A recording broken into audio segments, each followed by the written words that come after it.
Hello there. My name is Jameson Healy. For those of you who don't know me, I'm the founder and president of Autistic Faith, and I'm so excited to share our ministry vision with you.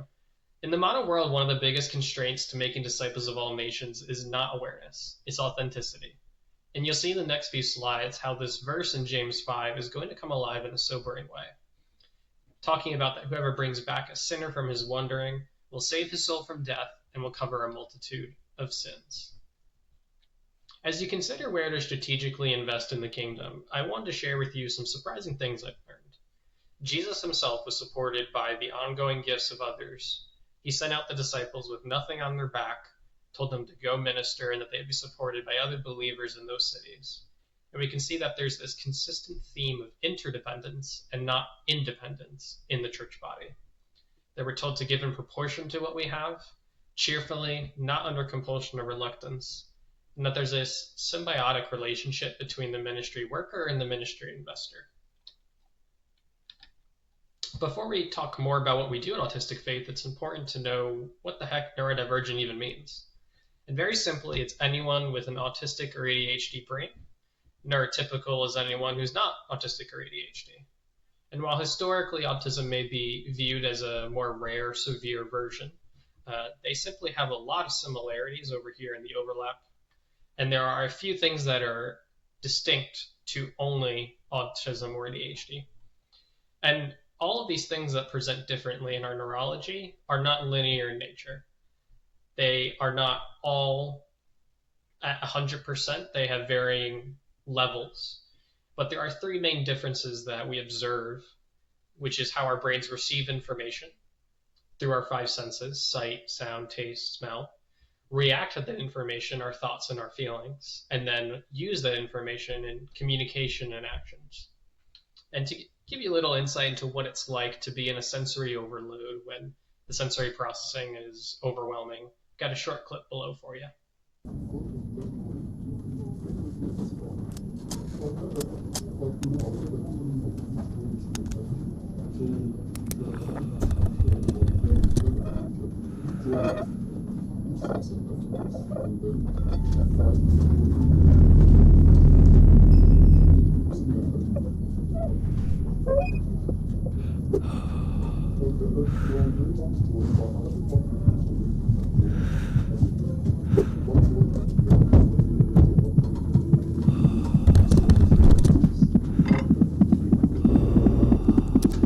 Have you eaten yet? Are you okay?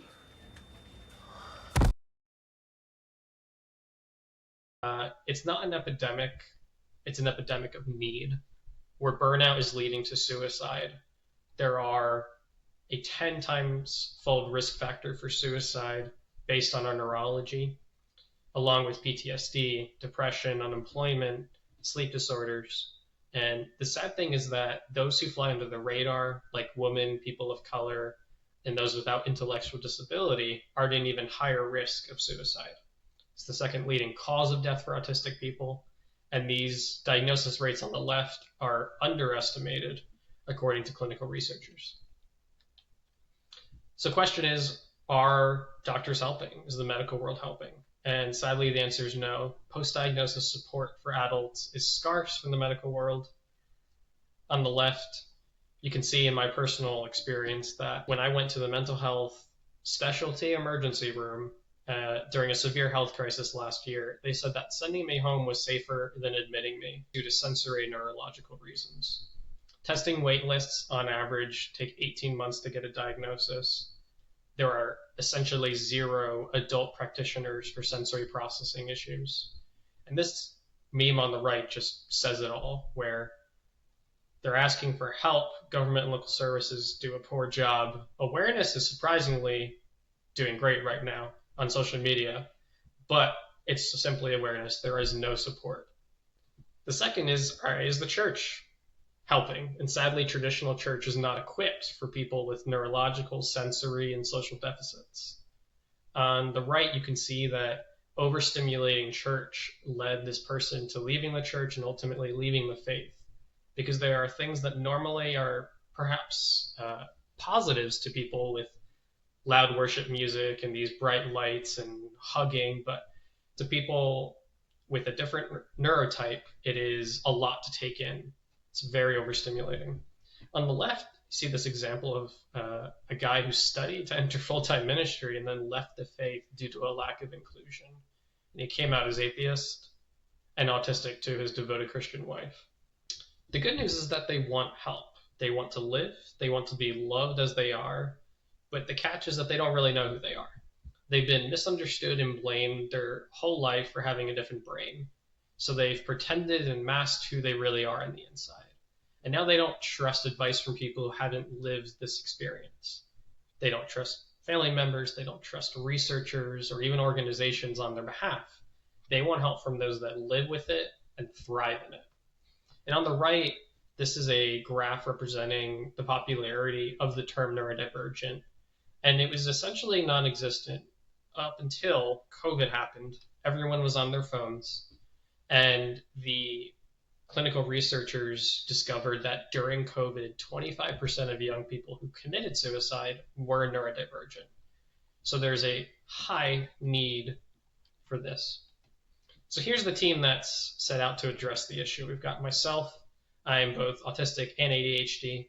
I am the president and executive director stewarding the content production of the organization. Pastor James Wheeler stewarding the biblical alignment, and Andrew Shawflett with the strategic trajectory. And looking at our ultimate goal is to transform the neurodivergent community from surviving life to thriving in eternal life. And I'm a prime example of being grateful to be in that position. And to understand the rest of our overall mission, it's important to know that burnout is a cause of crisis that can lead to suicide, and that it's time for it to be taken seriously by everyone. And what happens is that burnout for someone that's neurodivergent is incredibly intense compared to the average person's burnout. And very simply, when the ability to cope, the skills and the capacity to do life is less than stress from life, that results in burnout. And burnout for someone that's neurodivergent is an extreme period of exhaustion. The sensitivity to sensory things is heavily increased. So last year when I was in a health crisis, I was getting panic attacks just from hearing the sound of water running while washing my hands. So there's a high need to prevent this from happening so that it doesn't lead to these suicidal ideation. And that's what we're setting to do with our mission by launching the first neurodivergent focused media ministry. Starting out on YouTube, our strategic objectives are to teach life skills utilizing educational videos, to combat deficits in neurological functioning and emotional regulation, to reduce the burnout, reduce the suicide. Cultivating a haven for a hurting community through support groups, mentoring, and prayer. Support groups are in super high demand right now, and they're not keeping up with the demand from these other organizations. And they need more people who intimately know what it's like to live in it and thrive in it. And lastly, we're going to share testimonies that display who God is and his desire to transform lives as we live by faith. This is just a list of all of the ideas that we want to bring to life. The first one's recorded, and I'll show you that next. But there are a lot of important topics that we need to bring to our hurting people. My name is Jameson, and you're probably thinking, what can these two words possibly have in common? Well, there are three main phases with both our faith in God and as neurodivergent people, aka people with autistic and ADHD brains, like me. The first is awareness, then acceptance, and finally integration. You may be aware you are different or that God might be real, but don't want to accept it. Because if we accept these things, integrating in our lives would change everything. And change is scary. Having a different brain is not some small insignificant thing. Everything runs through the brain. And the same with faith. A real faith isn't a side hobby. It changes everything. But understanding these complex truths is tricky. So I'm here to help you understand your unique brain and learn how to tackle life instead of getting tackled by it, while sharing stories of how God has empowered me to be free from food and porn addiction, breaking out of a psych ward, and a natural cure for my narcolepsy. So stick around and look forward to a safe place where you're accepted just as you are, no strings attached. Now, the reason we're starting on YouTube is that the number of YouTube users is equivalent to the population size of North America, Europe, and Africa combined. And the reason that's important is we want to maximize our effort, maximize our time and our resources. And so neurodivergent people globally represent approximately 13%, which is a little over 1 billion people. YouTube has over a third of the global population and is growing consistently. Our unfair advantages are twofold. The first is that I myself am the most relatable missionary candidate. I am both autistic, ADHD, I have the formal sensory processing disorder. I've had a double sleep disorder for over a decade before God led me to a natural cure for it, which is amazing because it's not supposed to be curable. I've been in an inpatient psych ward a few years ago as a result of this double sleep disorder. I've been to an absurd number of counseling and physical therapy appointments, learning and researching how to do life with this different brain. The second important advantage we have is utilizing the church body. No one else is serving the neurodivergent people from a faith perspective, which means there's no competition. We want to rally the existing but untapped support from the church body by sharing our message at churches on Autistic Faith and on the spot asking them to subscribe to the YouTube channel to be the hands and feet of Jesus in a very easy and free way to show them that the church wants to reach out to a people group that have extreme difficulty in physically attending church. And the social validation from these added subscribers is very powerful. If you consider choosing between a video with 5 subscribers and 500, you choose the 500. Our business plan in June of 2024 to September is starting up website, all the presentation you're hearing now, getting the business nonprofit side working alongside fundraising so that we can proceed full force with the ministry. 3 to 9 month period, focusing on content production, short and long form. And August 25th, we'll actually be sharing a little bit about Autistic Faith, rallying the church body. Outreach and improvement is our 6 to 12 month goal, where there's now an audience that wants these weekly support groups, wants prayer, alongside active participation in growing the community. And then the 2-year goal is 100,000 subscribers, which top neurodivergent channels take 18 months on average to reach 100,000 subscribers. So given our competitive advantages, this is our anticipated timeline. Our business model in the short term, when we're at the 0 to 20,000 subscriber mark, is ministry and church partners, enabling our outreach through tax-deductible donations, working as a united team to save the lost. In the midterm, as the audience grows, we can monetize via Amazon affiliates and memberships. And then long-term, around the 2-year mark, branch into brand partnerships, private gifts from other foundations that will allow us to expand the support groups in a very feasible way. The bottom here, you can see our monthly budget, where that money is going, and primarily it's focusing on content creation, as in the beginning we will have very little content. This is a scary slide, but a really cool slide too. And that's because the top ministry competitors, the top people who are supposed to be serving these people, are the least effective. We see that the Autism Faith Network, they teach churches how to be autism friendly. They average less than 1 church a month for the last 8 years they've been doing this. That's with grant money from other organizations. Key Ministry's been around for 20 years, and they have 15,000 followers on Facebook, which is abysmal by today's standards.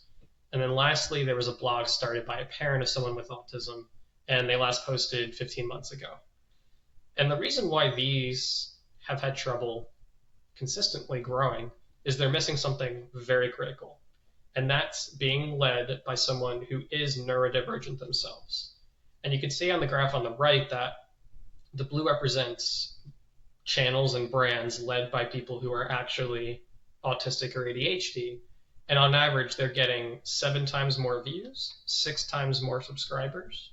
And they're doing it with less content and doing it faster than organizations run by people who are not actually autistic or ADHD. Here, wrapping up with our theme verse, just a wonderful testimony of a life that has been impacted, so eloquently illustrates why our theme verse is what it is. Hi there. This is my story of how Jameson has shown me the love of God and helped me find my identity in Jesus.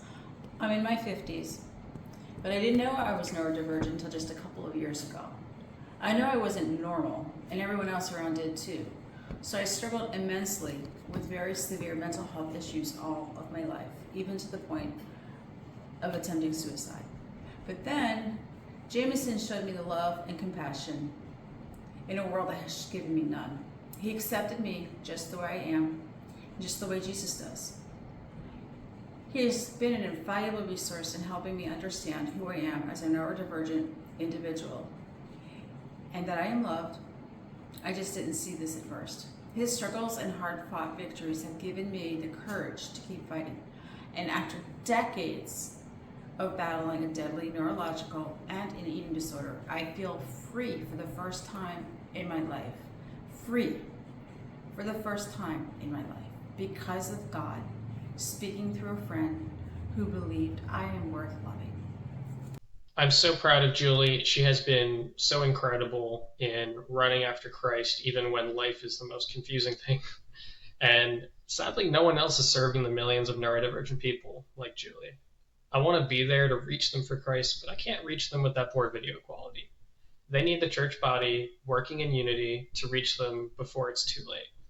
If you believe this is a strategic opportunity to reach the lost, please schedule an appointment at the link below before it's too late for them.